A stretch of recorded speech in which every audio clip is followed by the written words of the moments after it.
തിരുവചനം തിരുവചനം.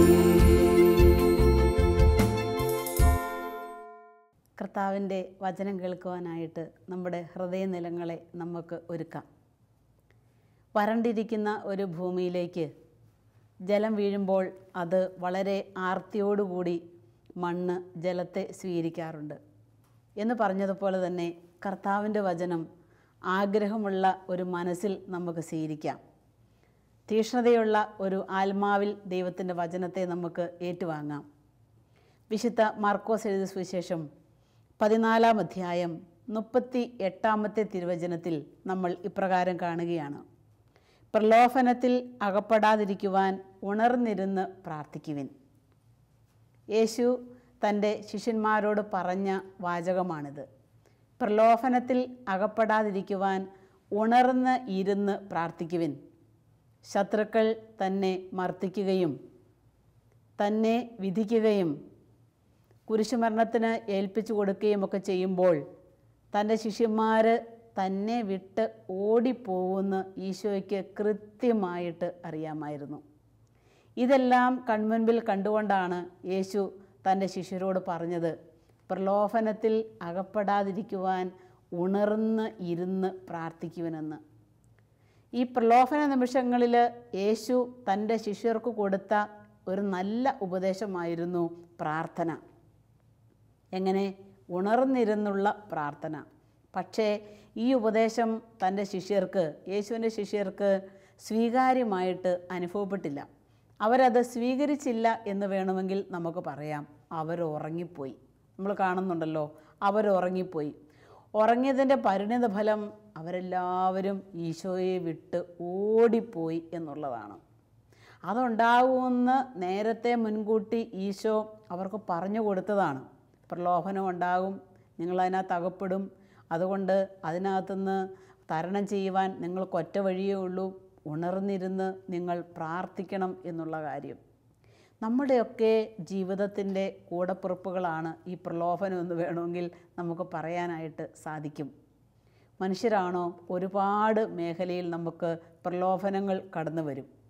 ഏത് ജീവിതശൈലി സ്വീകരിച്ചിരിക്കുന്നവരിലേക്കും ഈ പ്രലോഭനങ്ങൾ കടന്നു വരും.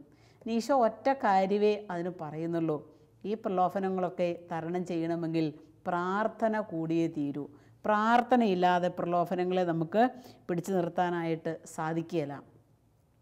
നവീകരണ രംഗത്ത് പ്രവർത്തിക്കുന്ന 2 ദമ്പതികളാണ്. 2 പേരും അത്യാവശ്യം ക്ലാസ് എടുക്കും, ശുശ്രൂഷകൾക്ക് പോകും.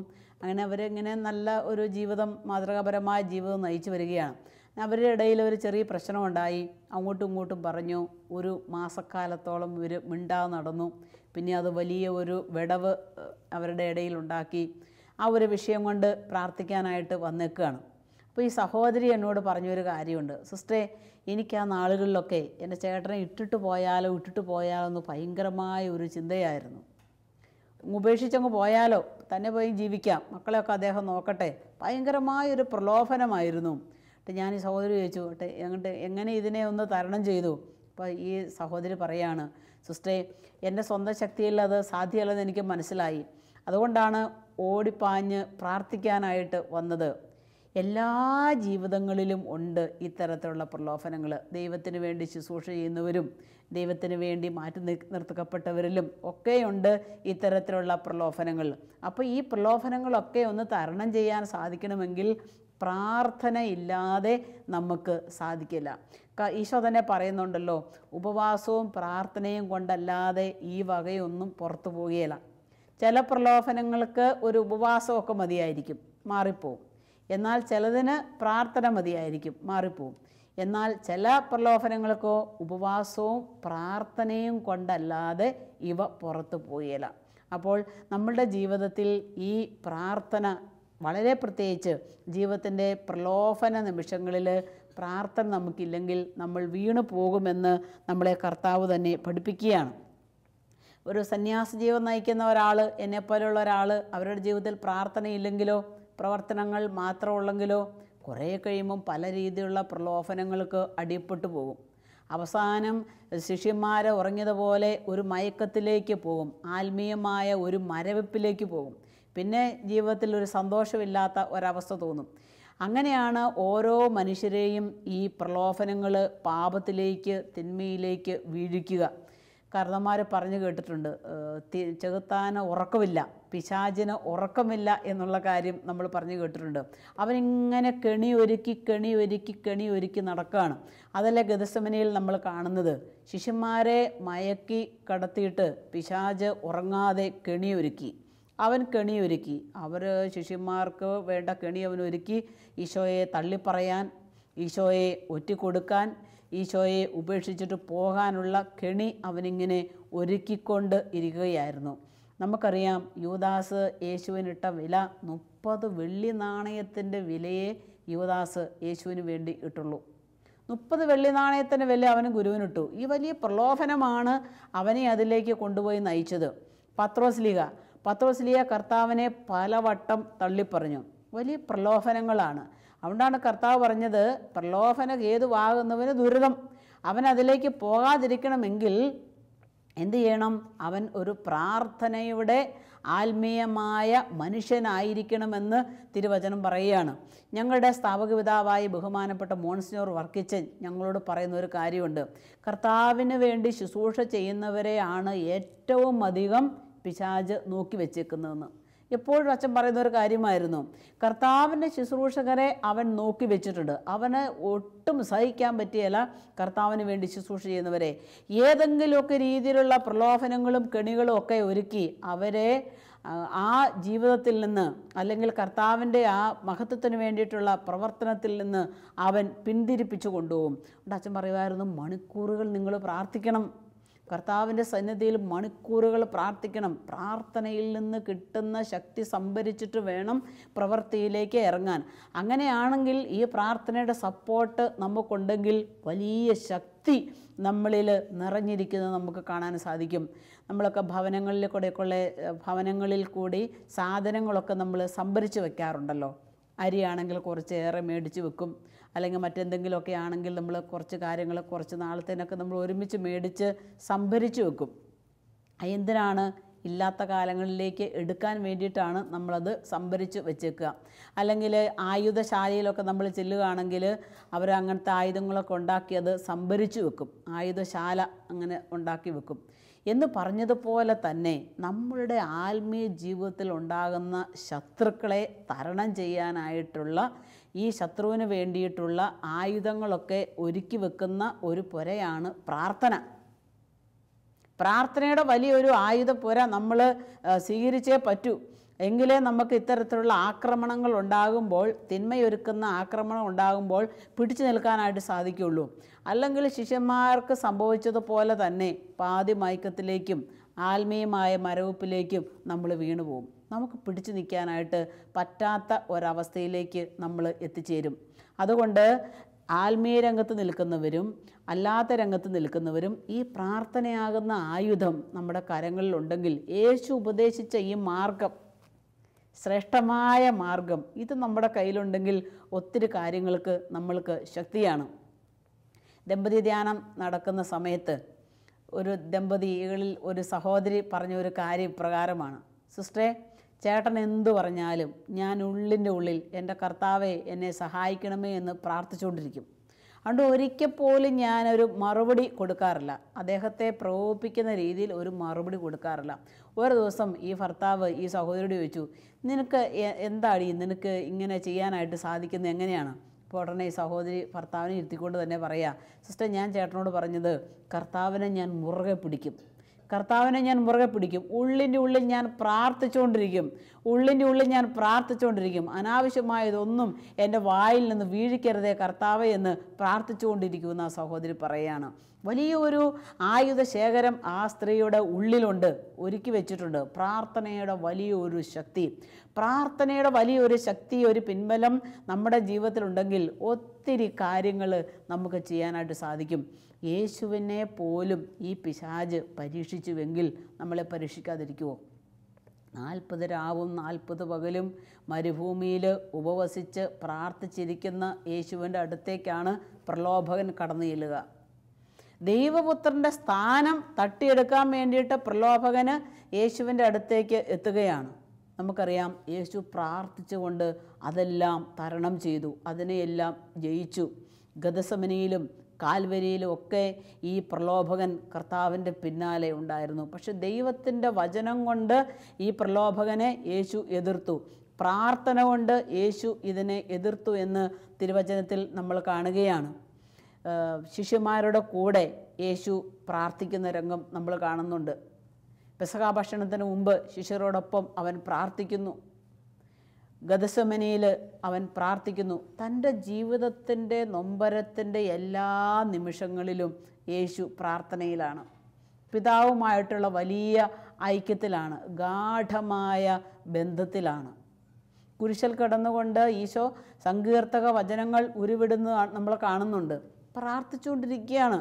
നീ ദൈവത്തിൻ്റെ പുത്രനാണെങ്കിൽ കുരിശിൽ നിന്ന് താഴേക്ക് ഇറങ്ങി വാ എന്നുള്ള ആ വലിയൊരു പ്രലോഭനം തൻ്റെ ചുറ്റും കിടന്ന് ഇറങ്ങുമ്പോൾ അവൻ അവിടുത്തെ വചനം ഉച്ചരിച്ച് പ്രാർത്ഥിക്കുകയാണ്. പിതാവിനെ വിളിച്ച് പ്രാർത്ഥിക്കുകയാണ്. സഹനങ്ങളുടെ വേദനകളുടെ മുഴുവൻ നിമിഷങ്ങളിലും ഈശോ പ്രാർത്ഥിച്ച് നമ്മളെക്ക് കാണിച്ച് മാതൃക തന്നു. അതുകൊണ്ടാണ് ഈശോ ശ്രേഷ്ഠമായൊരു ഉപദേശം തന്നത്. പ്രലോഭനത്തിൽ വീഴാതിരിക്കാൻ ഉണർന്ന് ഇരുന്ന് പ്രാർത്ഥിക്കുവിൻ. ഈ ഒരു 2 മാസങ്ങൾക്ക് മുൻപ് എനിക്ക് വലിയൊരു പ്രലോഭനമായിരുന്നു. എനിക്കാണെങ്കിൽ വചനം പ്രസംഗിക്കാനായിട്ട് ഭയങ്കരമായ മടി, മറ്റുള്ളവർ പറയട്ടെ എന്നുള്ളൊരു ചിന്ത. മറ്റുള്ള മനുഷ്യർ സഹോദരങ്ങൾ തലയൊക്കെ വെച്ച് പ്രാർത്ഥിക്കാൻ വരുമ്പോൾ അതിലും മടി. അപ്പോൾ എനിക്ക് മനസ്സിലായി ഇതെന്തോ ഒരു തിന്മയുടെ പ്രവർത്തനമാണ് എന്നിൽ നടക്കുന്നതെന്ന്. ഇത് മനസ്സിലാക്കിക്കൊണ്ട് ഞാൻ പോയി കുമ്പസാരിച്ചു. കുമ്പസാരക്കാരൻ അച്ഛൻ എന്നോട് പറഞ്ഞു, ഇതൊരു വലിയ പ്രലോഭനമാണ്, ഇതിനെ പ്രാർത്ഥന കൊണ്ട് തന്നെ നേരിടേണ്ടിയിരിക്കുന്നു. ഞാൻ കുമ്പസാരം കഴിഞ്ഞ് ഈ ഉപദേശം സ്വീകരിച്ച് കർത്താവിൻ്റെ സന്നിധിയിലേക്ക് ഓടിപ്പാഞ്ഞെത്തി, മാപ്പ് പറഞ്ഞ് ഓടിപ്പാഞ്ഞെത്തി അവിടെ ഇരുന്ന് പ്രാർത്ഥിച്ചു.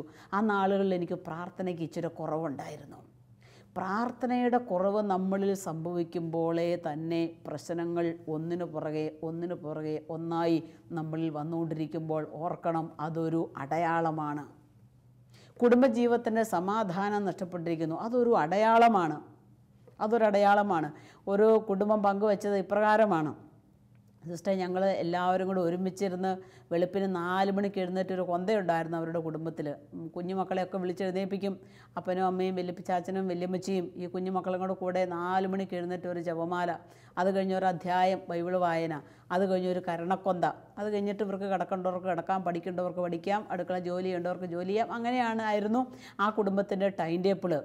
ഒരു ദിവസം ഈ കുടുംബത്തിൻ്റെ നാഥന് പറഞ്ഞു, 4 മണിക്ക് എഴുന്നേൽക്കാനായിട്ട് എനിക്കൊരല്പം ബുദ്ധിമുട്ട് തോന്നുക, ശരീരത്തിന് ക്ഷീണം തോന്നുക.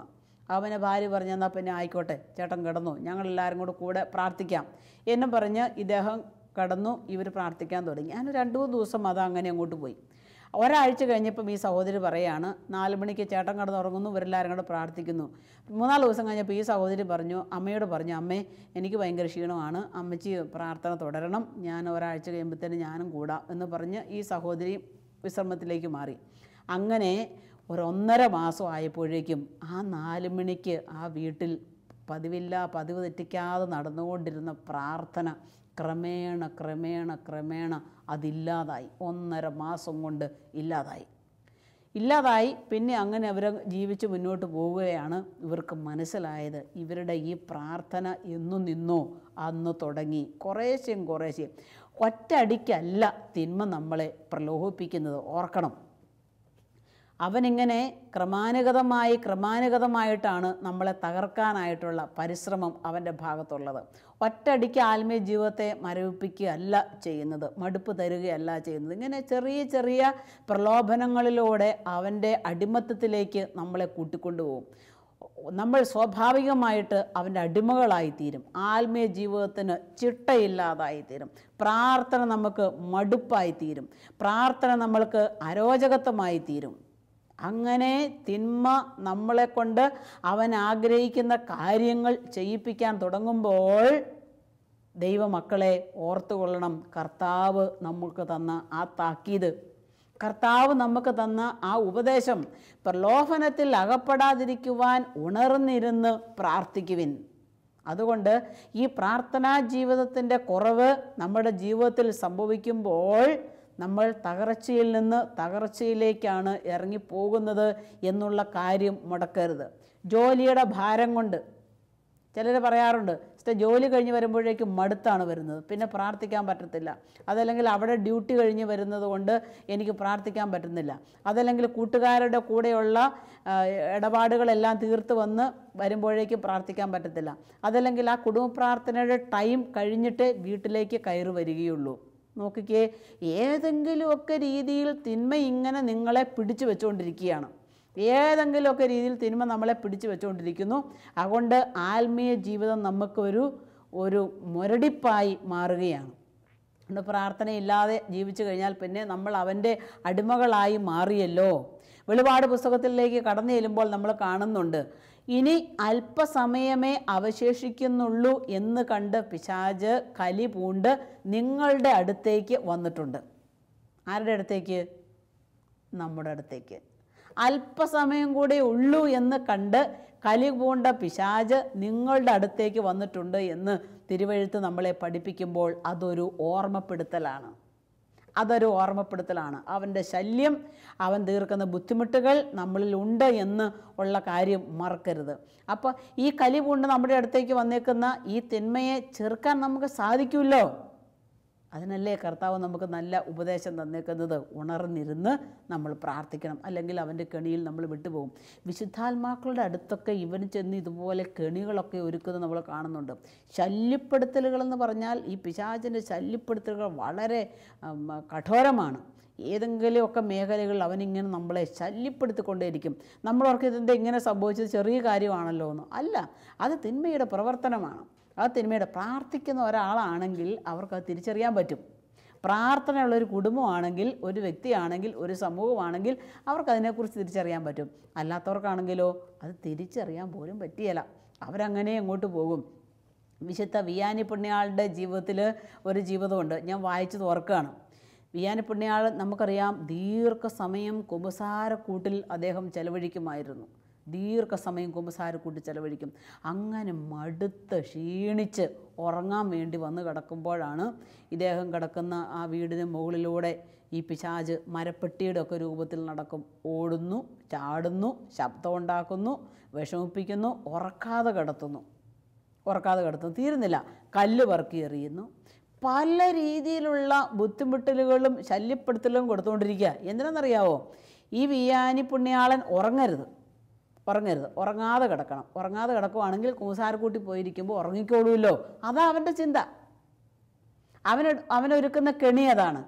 ഇവിടെ കട്ടിലെ കിടന്നിപ്പോൾ ഉറങ്ങിയാൽ കുമ്പസാരക്കൂട്ടി പോയിരുന്ന് ഉറങ്ങിയല്ലോ, കുമ്പസാരിപ്പിച്ചുകൊണ്ടിരിക്കും. അതുകൊണ്ട് കുമ്പസാരക്കൂട്ടി പോയിരിക്കുമ്പം അടുത്ത നിമിഷങ്ങൾ പോയിരിക്കുമ്പോൾ ഉറങ്ങണം. അതുകൊണ്ട് ഇവനിങ്ങനെ കെണികൾ തീർത്തുകൊണ്ടിരിക്കുക.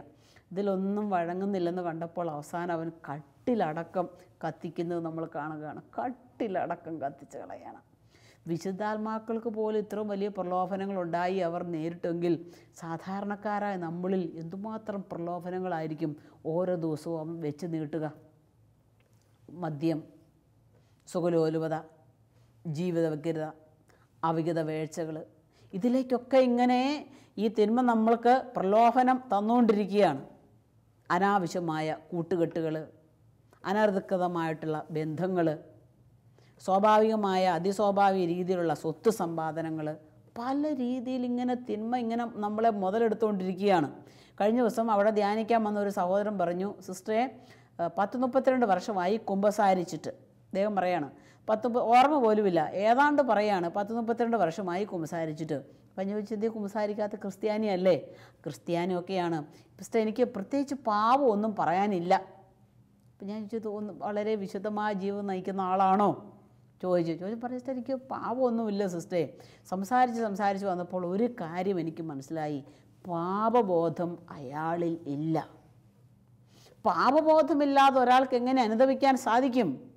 ചെയ്യുന്ന പ്രവൃത്തികൾ തെറ്റാണെന്നുള്ളൊരു ബോധ്യം ഉണ്ടെങ്കിലല്ലേ അനുതാപത്തിലേക്ക് കടന്നു വരികയുള്ളൂ. അനുതാപമില്ല. അനുതാപം കൊടുക്കാൻ തിന്മ അനുവദിക്കുകയില്ല, പ്രലോഭകൻ അനുവദിക്കുകയില്ല.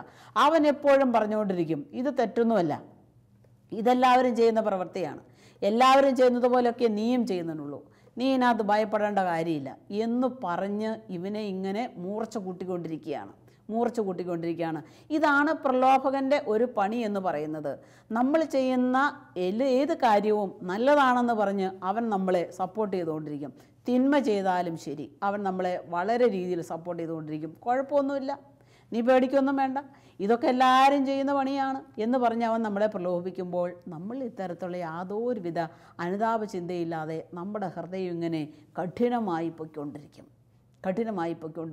തിരുവചനത്തിലേക്ക് നമ്മൾ യാത്രയാകുമ്പോൾ സങ്കീർത്തന പുസ്തകം 108 അധ്യായത്തിൽ 13 വചനം വളരെ ശ്രദ്ധേയമാണ്. വചനം ഇപ്രകാരമാണ് പറയുന്നത്: ദൈവം കൂടെയുണ്ടെങ്കിൽ ഞങ്ങൾ ധീരമായി പൊരുതും. വചനം പറയാണ്, ദൈവം കൂടെയുണ്ടെങ്കിൽ ഞങ്ങൾ ധീരമായി പൊരുതും, അവിടുന്നാണ് ഞങ്ങളുടെ ശത്രുക്കളെ ചവിട്ടി മെതിക്കാൻ പോകുന്നത്. ദൈവം കൂടെ ഉണ്ടെന്നുള്ളൊരു ബോധ്യം ഉണ്ടെങ്കിലല്ലേ പ്രാർത്ഥനയിലേക്ക് കടന്നു വരുള്ളൂ. പ്രാർത്ഥന ഉണ്ടെങ്കിലല്ലേ ഈ ശത്രുക്കളെയൊക്കെ നമുക്ക് തരണം ചെയ്യാനായിട്ട് സാധിക്കുകയുള്ളൂ. വിശുദ്ധ വിൻസെൻ്റ് ഡി പോൾ പറയുന്ന ഒരു കാര്യമുണ്ട്: ആത്മീയ മനുഷ്യൻ പ്രാർത്ഥിച്ചുകൊണ്ടിരിക്കുമ്പോൾ അവൻ്റെ ജീവിതത്തിൻ്റെ മേഖലകൾ ഓടിക്കയറിക്കൊണ്ടിരിക്കും. പ്രാർത്ഥനയ്ക്ക് മെനക്കെടാത്ത ഒരുത്തൻ, പ്രാർത്ഥനയില്ലാത്ത ഒരുത്തൻ അവൻ്റെ ജീവിതത്തിൽ കുത്തിയിരുന്ന് അവൻ നിരങ്ങുകയാണ് ചെയ്യുന്നതെന്നാണ് വിശുദ്ധ വിൻസെൻ്റ് ഡി പോൾ പറയുന്നത്. ഒരുപാട് കാര്യങ്ങൾ ഈ ലോകത്തിന് പ്രാർത്ഥനയിലൂടെ നമുക്ക് കൊടുക്കാനായിട്ടുണ്ട്. അന്നുമ്പോൾ പ്രലോഭിതരാകുന്ന മക്കളെ നമ്മുടെ പ്രാർത്ഥന കൊണ്ട് അതിനകത്തുനിന്ന് രക്ഷപ്പെടുത്താൻ നമുക്ക് സാധിക്കുകയും ചെയ്യും. അതുകൊണ്ട് ദുഷ്ടശത്രുവായ പിശാച് അലറുന്ന സിംഹത്തെ പോലെ നമ്മുടെ ചുറ്റുമുണ്ട് എന്ന് ഓർക്കണം. ആ പ്രലോഭനത്തിൽ നമ്മൾ ഓരോരുത്തരും പെടാതിരിക്കാൻ വേണ്ടിയിട്ട് യേശു നമുക്ക് പറഞ്ഞു തന്ന ഈ ഉപദേശം നമ്മൾ അനുസരിക്കണം.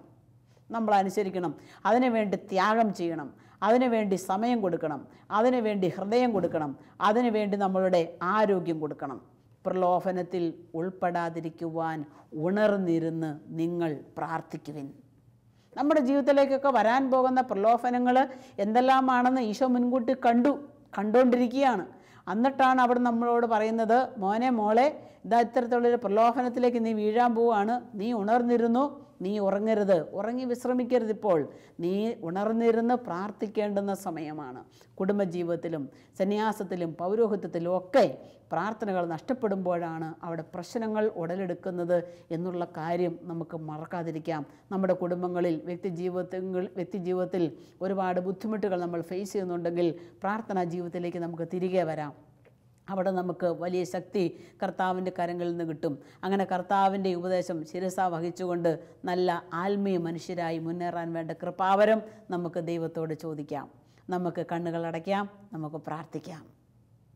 കർത്താവേ, അവിടുന്ന് എനിക്ക് തന്ന ഉപദേശം സ്വീകരിക്കുവാൻ നല്ലൊരു മനസ്സ് എനിക്ക് തരണമേ. സമയം അങ്ങയുടെ സന്നിധിയിൽ ചെലവഴിക്കുവാൻ എന്നെ ശക്തിപ്പെടുത്തണമേ. സമയമില്ല എന്ന് പറഞ്ഞ് പുറകോട്ട് മാറാതെ അവിടുന്ന് എനിക്ക് തന്ന സമയം അങ്ങയുടെ സന്നിധിയിൽ ചെലവഴിച്ചുകൊണ്ട് ശത്രുവായ പിശാചിനെ ജയിക്കുവാൻ എന്നെ ബലപ്പെടുത്തണമേ. എൻ്റെ പ്രലോഭനങ്ങളെ ജയിക്കുവാൻ പ്രാർത്ഥന എനിക്കൊരു ആയുധമായിരിക്കട്ടെ. പിതാവിൻ്റെയും പുത്രൻ്റെയും പരിശുദ്ധാത്മാവിൻ്റെയും നാമത്തിൽ ആമേൻ.